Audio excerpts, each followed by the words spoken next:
Hi viewers, আশা করি সবাই খুব ভালো আছেন। আমিও খুব ভালো আছি। সবাইকে শুভ সকাল।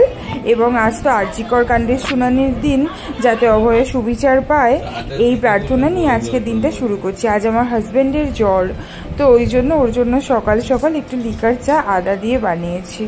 আর আজকে কাতলা মাছের একটা রেসিপি বানাবো, যেটা মানে একটু মুখরোচক হবে, রোজকার ঝোলের থেকে একটু আলাদা।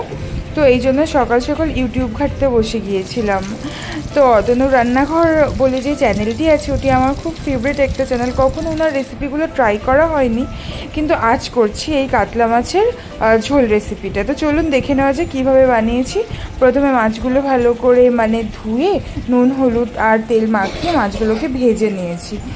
এবার পেঁয়াজকে গ্রেট করে নিয়েছি, টমেটোকেও গ্রেট করে নিয়েছি, আর তার সঙ্গে আদাকে কুচি কুচি করে নিয়েছি, লঙ্কা কুচি করে নিয়েছি, ধনেপাতা কুচি করে নিয়েছি, আলু কেটে ধুয়ে জল ঝরাতে রেখে দিয়েছি। আর একটি পাত্রে জিরে, শুকনো লঙ্কা আর রসুন, কয়েক কোয়া রসুন আর কি রেখেছি, যেটা আমি বেটে নেব। তো এরপরে আরেকটা ব্যাচ ওই ফার্স্ট ব্যাচ মাছ ভাজা হয়ে গেলে আরেকটা ব্যাচ মাছ আমি ভেজে নিচ্ছি। মাছগুলোকে একটু কড়া করে ভেজেছি, কারণ যারা আমার ভিডিও দেখেন তারা হয়তো জানেন যে আমি একটু কড়া মাছ ভাজা না হলে খেতে পারি না। আমার হাজব্যান্ডেরও এখন আমার দেখা দেখি এই রোগটা ধরে গিয়েছে, ও অভ্যস্ত হয়ে গেছে, মানুষ তো অভ্যাসের দাস বলুন। তো ওরও এখন কড়া করেই মাছ ভাজা খেতে ভালো লাগে। আর এই পেটির পিসগুলো ওর হচ্ছে ফেভারেট, তো ও খায় পেটি। আর আমার ল্যাজ হচ্ছে খুব ফেভারেট। আর দাগা, আপনারা কাতলা মাছের বা মাছের আর কি কোন পিস খেতে ভালোবাসেন আমাকে জানাবেন। আজ অতনু রান্নাঘর থেকে এই রেসিপিটা ট্রাই করেছিলাম, রেসিপিটা খেতে ভীষণ সুন্দর হয়েছিল। এরপর থেকে আমি ওনার বাকি কিছু ইজি রেসিপিস বানানোর ট্রাই করবো বাড়িতে। তো এবার আলুগুলো কেটে ভালো করে ধুয়ে এবার ভেজে নিচ্ছি আলুগুলোকে ওই মাছ ভাজার তেলেই অল্প নুন দিয়ে। তো আপনারা তো জানেনই আমি আলু ভাজতে ভাজতেই আলু সিদ্ধ হয়ে যায়। এবার এই মশলাগুলোকে আলু ভাজা বসিয়ে পেস্ট করে নিয়েছি।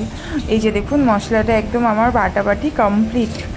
এইবার আমি সেই আলু ভাজার তেলেই একটু কালো জিরে আর গোটা গরম মশলার মধ্যে দারচিনি আর এলাচ ফোড়ন দিয়ে নিয়েছি। তো এই ফোড়নের সুন্দর গন্ধটা বেরিয়ে গেলে বেরোনোর জন্য একটু সামান্য কিছুক্ষণ 2-3 সেকেন্ড মতন এটাকে নাড়াচাড়া করে নেব। তারপরে ওই যে গ্রেট করা পেঁয়াজটা ছিল, সেই গ্রেট করা পেঁয়াজটা আমি তেলের মধ্যে দিয়ে দিয়েছি। দেওয়ার পরে এই পেঁয়াজের কাঁচা গন্ধটা চলে যাওয়া অবধি আমি পেঁয়াজটাকেও ভালো করে নেড়ে চেড়ে নেব।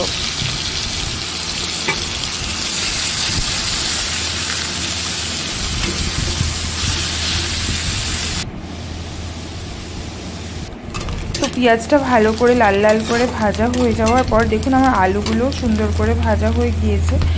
এবার আমি দিয়ে দেব এখানে কিছু গুঁড়ো মশলা। তো এর জন্য আমি প্রথমে একটু হলুদ, একটু লঙ্কার গুঁড়ো আর একটু ধনে গুঁড়ো দিয়ে নিয়েছি। ঝালটা আপনারা যে যেমন খান সেই অনুপাতে দেবেন, যেহেতু ওই যে শুকনো লঙ্কাগুলো তো ওর সঙ্গে বাটা ছিল, আমি একটু ঝাল ঝাল খেতে পছন্দ করি।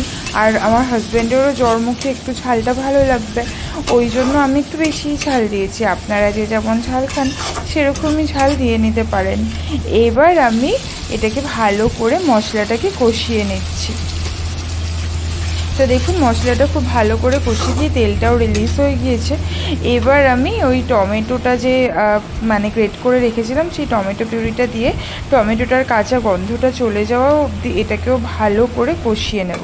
আর সেই সময় আমি কাঁচা লঙ্কাগুলো কুচিয়ে রেখেছিলাম ওগুলো দিয়ে নিয়েছি। তারপরে এটাকে ভালো করে কষানো হয়ে গেলে যে আমি মশলার যে পেস্টটা করে রেখেছিলাম সেটা দিয়ে দিলাম। আর বাটিটা ধুয়ে একটু সামান্য জলও দিয়েছিলাম। তো এবার এটাকেও ভালো করে কষিয়ে নেওয়ার পালা।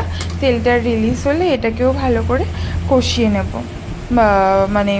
তেলটা রিলিজ হওয়া অবধি আর কি ওয়েট করবো। দেখুন এটা খুব ভালো করে কষে গেছে।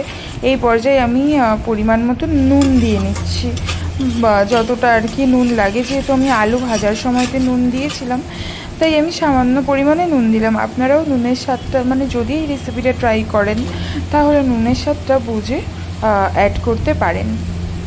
তো তারপরে যখন মশলাটা ভালো করে কষে গিয়েছে তখন আমি ওই ভেজে রাখা আলুগুলো দিয়ে দিয়েছি। তো তারপরে আলুটাকেও বেশ কিছুক্ষণ ভালো করে কষিয়ে নেব। একদম আস্তে হাতে নেড়ে চেড়ে নিয়েছি। তার কারণ হচ্ছে কি, যেহেতু আমার আলুগুলো অলমোস্ট সিদ্ধ করাই, মানে ভালো মতনই সিদ্ধ করা, তাই জন্যই আর কি, না হলে ভেঙে যাওয়ার সম্ভাবনাও প্রবল। আর একদিকে ওই ঝোলে দেওয়ার জন্য আর কি, গ্রেভিটা করার জন্য গরম জল বসিয়ে দিয়েছি। তো যখন আলুটা ভালো করে কষে গিয়েছে, জলটাও ভালো করে ফুটে উঠেছে, তখন আমি ওই যতটা পরিমাণ আমি ঝোল রাখতে চাই ঠিক ততটা পরিমাণ জল দিয়ে নিয়েছি। নিয়ে এটাকে ভালো করে মিশিয়ে নিচ্ছি এবং তারপরে ঢাকা দিয়ে বেশ খানিকক্ষণ এইটাকে ফুটিয়ে নেব। তো আপনারা আজকে কি রেসিপি করেছেন? সোমবার অনেকেরই নিরামিষ থাকে, অনেকেই নিরামিষ খান। আমিও আগে খেতাম, কিন্তু বিয়ের পর থেকে আর সোমবার সেইভাবে নিরামিষ খাওয়া হয় না। তো কে কী রেসিপি বানালেন বা কে কীভাবে কাটালেন দিনটা, আমাকে অবশ্যই জানাবেন। তো এখানে দেখুন, আমার ঢাকা দেওয়ার পরে ঢাকা খুলে নিয়েছি। আমার এই ঝোলটা কিন্তু অলমোস্ট রেডি। আলুগুলোও প্রপার ওয়েতে সিদ্ধও হয়ে গিয়েছে। এবার ভাজা মাছটা দিয়ে দেওয়ার পালা।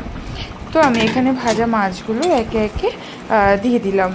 দিয়ে একদম গ্যাসের ফ্লেমটা লোতে রেখে ওই ধরুন 2 মিনিট বা 2.5 মিনিট মতন এটাকে রেখেছিলাম। তো ওপর থেকে তেলটাও সুন্দর করে রিলিজ হয়ে যাওয়ার পর ধনেপাতা কুচি দিয়ে নামিয়ে নিয়েছি। তো যদি আজ ভিডিওটা আপনাদের ভালো লেগে থাকে, তো একটা লাইক, একটা কমেন্ট আর একটা শেয়ার করার অনুরোধ রইল।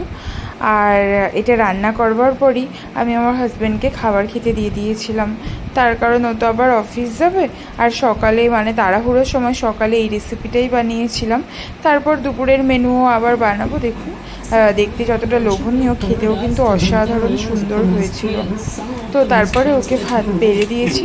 আজ ওর দাবি হচ্ছে ওই অভয়াকাণ্ড, মানে সেই আরজি করের শুনানিটা দেখতে দেখতে খাবার খাবে, তাই ঘরেই খেতে বসেছিল। টিভি দেখতে দেখতে খাবে বলে নিচে ওকে খেতে দিয়ে দিয়েছি। আর এখানে আমি তরকারিটাও সার্ভ করে দিচ্ছি। আজ সকাল সকাল বেশি কিছু বানাতেও পারিনি। তারপর দুপুরের রেসিপিও বানাবো। তো চলুন, ভিডিওটা আজ এই পর্যন্তই। ভিডিওটা ভালো লাগলে প্লিজ একটা লাইক, একটা কমেন্ট, একটা শেয়ার করে দেবেন। ততক্ষণ সবাই খুব ভালো থাকবেন। জাস্টিস ফর আরজি কর, যাতে অভয়ার ঠিকঠাক বিচার পায়। তো এই প্রার্থনা নিয়ে আমি আবার আমার ভিডিওটা শেষ করছি। তো সবাই খুব ভালো থাকবেন। Thank you so much.